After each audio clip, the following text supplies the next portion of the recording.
Welcome to Attorney J&J Law Made Easy, ang inyong go-to resource para mas madaling maintindihan ang law subjects. I started this channel 3 years ago, during the height of the COVID-19 pandemic.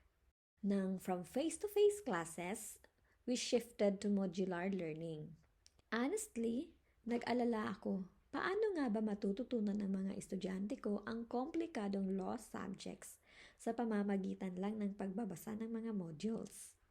Kaya gumawa ako ng video lectures para tulungan ang aking mga estudyante na mas maintindihan ang obligations and contracts at that time.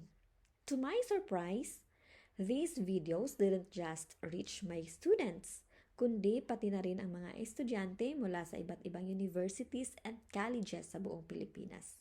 Nakakataba ng puso, yes po, at dahil dito, dahil sa inyong suporta, na-inspire akong ipagpatuloy pa ito. Stay along for the ride and watch for a few video lectures here and there. Our shared goal in this channel is to become the very best versions of ourselves, so that someday we will all reach our dreams, become persons of value, be an assets, and not just a liabilities. Welcome to Attorney J&J Law Made